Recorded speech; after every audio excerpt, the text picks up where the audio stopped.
March 15, 2020. 3:47 a.m. A phone buzzes in a bedroom in Swindon, England. The message reads, "They know. Run. Now." But it's too late. At that exact moment, armed police are already surrounding the house. Inside, sleeping next to £300,000 in cash hidden under his mattress, is Warren Allison.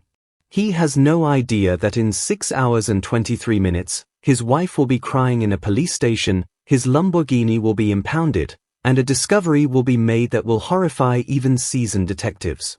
Because Warren wasn't just a drug dealer.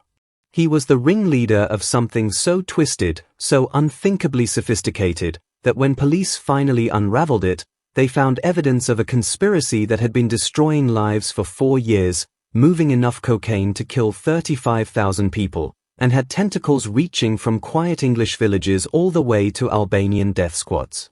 And the most terrifying part? If Warren's phone had buzzed just 30 minutes earlier, none of this would have ever been discovered. What you're about to hear will make you question everyone you think you know. Let me take you back to 2016. Wiltshire, England. Rolling green hills, historic market towns, the kind of place where the biggest crime story is usually someone stealing garden gnomes. But beneath this picture-perfect surface, something sinister was taking root. Warren Allison, 32 years old at the time, was a man with big dreams and even bigger ambitions. Living in Swindon, he wasn't content with a normal life. While his neighbors went to their 9-to-5 jobs, Warren was building something else entirely. His brother Kelroy, 5 years older and living in the nearby village of Hilperton, was his perfect partner. Where Warren was flashy and ambitious, Kelroy was methodical and operational.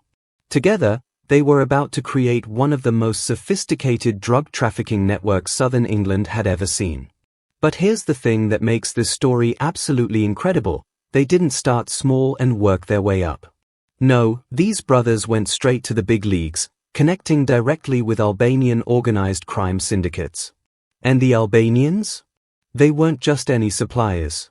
They were part of a network that had been moving cocaine from South America through Europe for years, with connections that reached from the ports of Antwerp all the way to the streets of London. But what Warren and Kelroy were about to build would make them millions.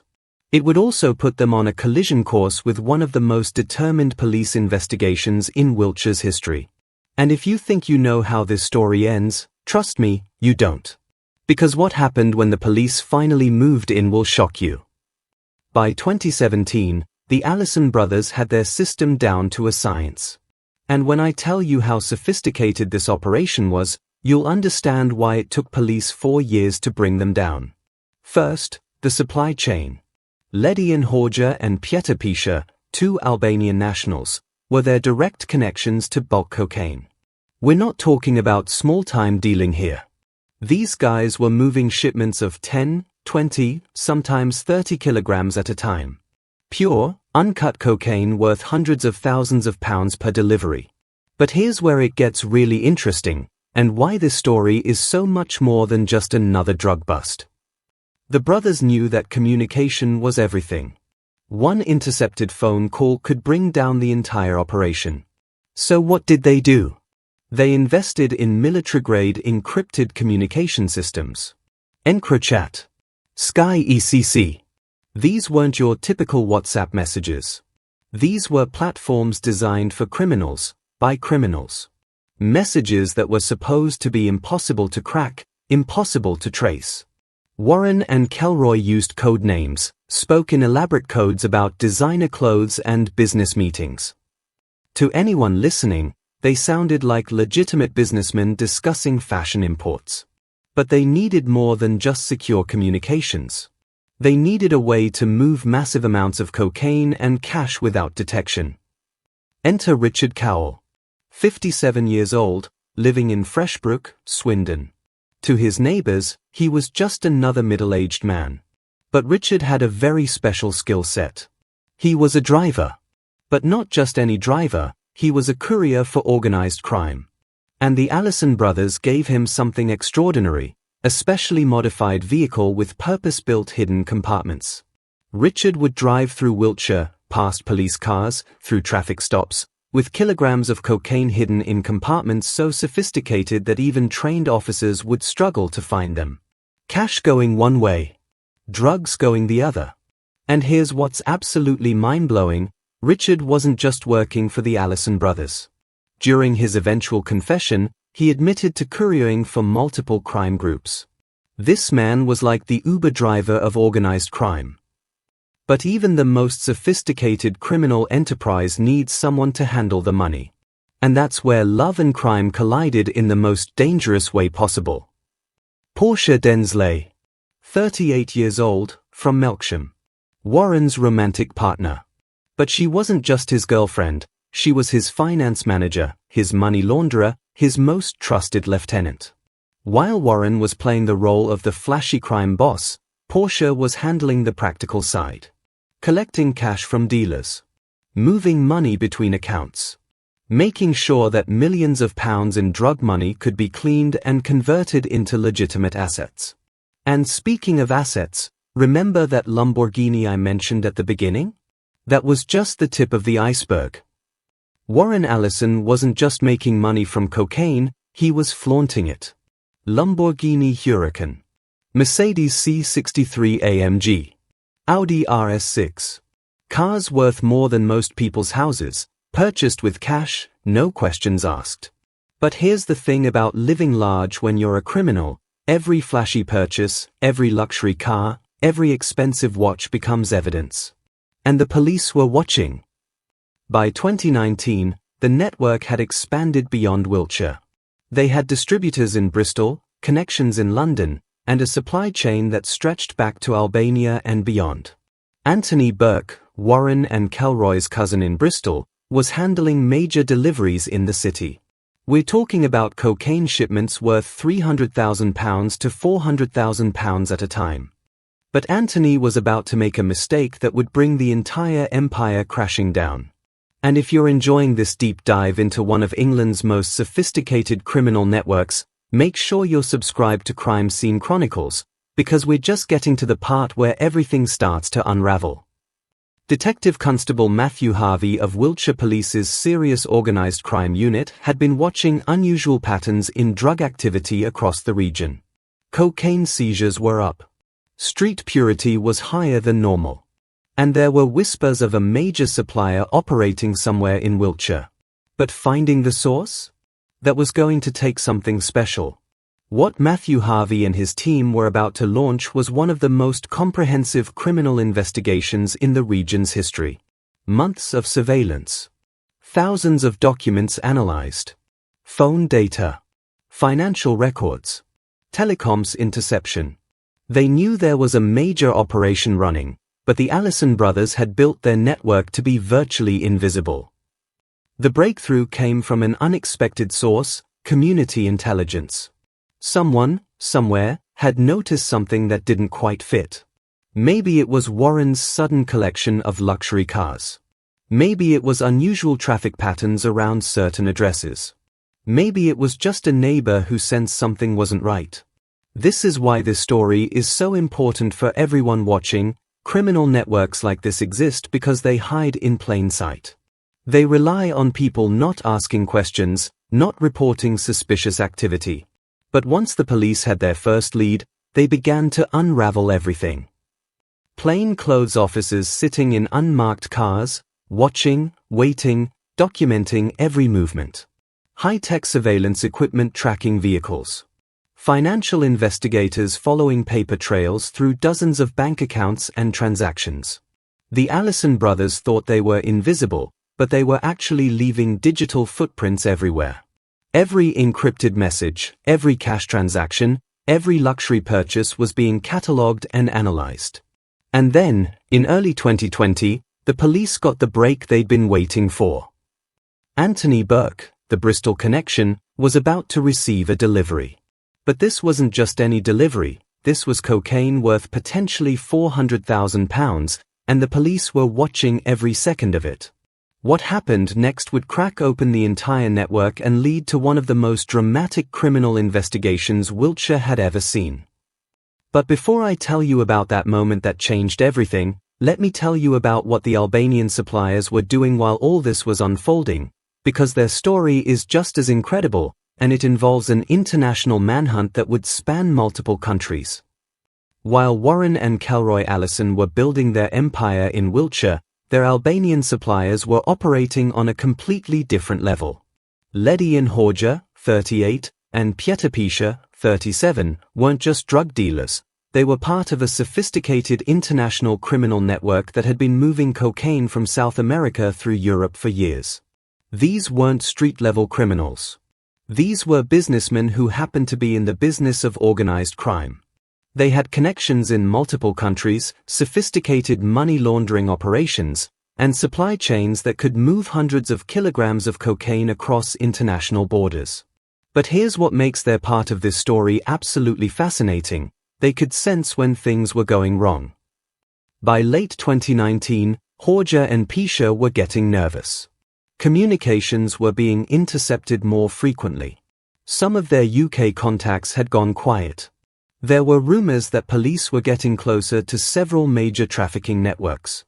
So they made a decision that would define the final act of this entire criminal enterprise. They decided to run. But they weren't just going to disappear quietly. They had one more major shipment to coordinate, one more massive payday to collect. And they needed someone in the UK to handle communications and logistics while they prepared their escape. Enid Aliko, 28 years old, living in the UK, with connections to the Albanian criminal network.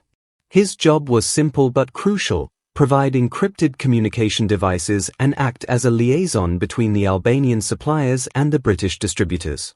Essentially, Aliko became the IT department for an international cocaine trafficking operation. He was supplying the phones, managing the encrypted communications, and making sure that even if Horja and Pisha fled the country, the network could continue operating. But what none of them realized was that their encrypted communications weren't as secure as they thought. In 2020, European law enforcement agencies achieved something that criminal organizations thought was impossible. They cracked encrypted. Suddenly, millions of messages that criminals thought were completely secure were in the hands of police across Europe. Messages about drug shipments, money laundering, planned crimes, and criminal networks that spanned multiple countries. The Allison brothers, their Albanian suppliers, and thousands of other criminals across Europe had been exposed in the largest intelligence breakthrough in modern criminal investigation history. But even as the walls were closing in, even as police were preparing to make their moves, the network was still operating. Anthony Burke was still receiving major shipments in Bristol. Warren was still buying luxury cars with cocaine money. And the Albanian suppliers were still planning their escape. What happened next would determine whether years of police work would pay off, or whether one of the most sophisticated criminal networks in British history would slip through their fingers. And trust me, when you hear about the moment everything came crashing down, you'll understand why this case became legendary in British law enforcement circles. March 2020. Bristol. Anthony Burke is expecting a delivery, but he has no idea that every movement, every phone call, every text message has been monitored for months. Plainclothes officers are positioned around the delivery location. Surveillance cameras are recording everything. This is the moment that 4 years of investigation would either pay off or fall apart. And then it happens. A car pulls up. Someone gets out with what looks like an ordinary shopping bag. A Tesco bag for life, the kind you'd use to carry groceries home. But inside this bag is cocaine worth potentially £400,000. The handoff happens in seconds. Bag exchanged. Money changes hands. Both parties start to leave. And that's when the police moved in. Within minutes, Anthony Burke is in custody. The bag for life is seized. And inside, police find multiple packages of high-purity cocaine, enough to supply dealers across Bristol for months. But this arrest was just the beginning. Because now the police had evidence, they had communications intercepts, and they had a clear picture of the entire network. The synchronized raids began immediately. Dawn raids across Wiltshire, Bristol, and London. Doors being broken down. Vehicles being searched. bank accounts being frozen. Warren Allison, the flashy ringleader with his collection of luxury cars, was arrested at his Swindon home. His brother Kelroy was taken into custody in Hilperton. Richard Cowell, the trusted driver with his modified courier vehicle, was arrested in Freshbrook. Portia Densley, the finance manager, was picked up in Melksham. In a matter of hours, the entire UK side of the network was in custody. But remember, Ledian Horja and Pietapisha, the Albanian suppliers, had already fled the UK. They thought they were safe, thought they'd escaped just in time. They were wrong. International law enforcement cooperation meant that fleeing the UK didn't mean escaping justice. European arrest warrants were issued. Interpol was notified. Financial assets were frozen across multiple countries. Within months, both Albanian suppliers were in custody and facing extradition back to the UK to face trial. And Enid Aliko, the communications specialist who'd thought he was safely in the background? He was arrested trying to continue operations after the main arrests, still supplying encrypted devices, still trying to keep the network alive even after its leaders were behind bars. But here's where this story takes a turn that shows just how arrogant these criminals had become. When the case went to trial at Winchester Crown Court, a 12-week trial that would examine thousands of pieces of evidence, the defendants didn't just plead not guilty. They came up with a defense so ridiculous, so insulting to everyone's intelligence, that it almost guaranteed they'd receive the maximum sentences possible. Warren Allison, Kelroy Allison, and Richard Cowell claimed that all those encrypted messages about deliveries and product and business meetings weren't about cocaine at all. They were about fake designer clothes. Counterfeit fashion items.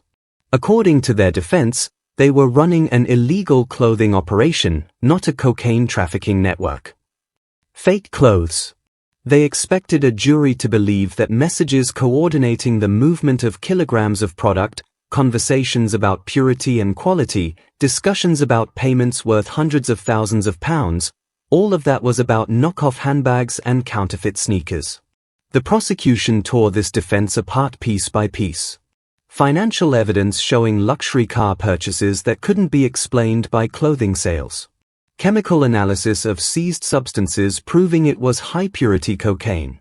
Surveillance footage showing the actual drug transactions. After 12 weeks of evidence, after thousands of documents and countless hours of testimony, the jury took just hours to find all defendants guilty on all charges. And when it came time for sentencing, justice showed no mercy. These criminals had built a network that brought misery to communities across southern England. They'd corrupted others, laundered millions of pounds, and shown absolutely no remorse for their actions. Warren Allison, the ringleader, the man with the Lamborghini and the luxury lifestyle built on cocaine money, was sentenced to 23 years in prison. His brother Kelroy received 16.5 years. Richard Cowell, the courier, got 9 years. Portia Densley, the finance manager, received 8 years. Anthony Burke, the Bristol distributor, also got 8 years. The Albanian suppliers, despite fleeing the country, were brought back and sentenced to over 7 and 6 years respectively. Even Enid Aliko, the communications specialist, received 4 years. In total, over 82 years of prison sentences. One of the largest criminal conspiracy cases in Wiltshire's history. And a clear message that no criminal network, no matter how sophisticated, is above the law. But this story isn't just about crime and punishment. It's about the hidden networks that exist in communities across the country and what it takes to bring them down. For 4 years, Warren and Kelroy Allison operated one of the most sophisticated drug trafficking networks in British history. They moved 70 kilograms of cocaine worth £7 million through quiet English towns. They corrupted multiple people, laundered massive amounts of money, and built connections to international organized crime. And for most of that time, they were invisible. Detective Constable Matthew Harvey, the lead investigator, said something after the sentencing that everyone should remember. These sentences show that those involved in organized criminal activity are not untouchable or above the law. But here's what he didn't say: And what makes this case so important, they were only caught because someone noticed something wasn't right, and because law enforcement agencies worked together across international boundaries to follow every lead. Community intelligence was crucial to breaking this case.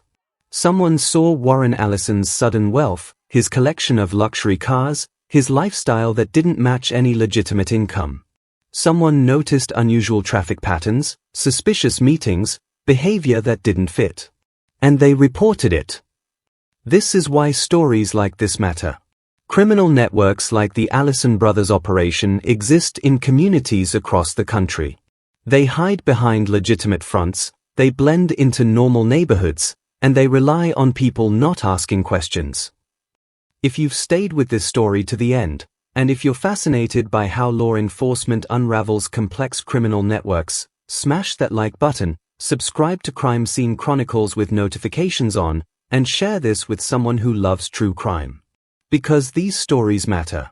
They show us how organized crime really works, how investigators piece together evidence, and how justice eventually prevails.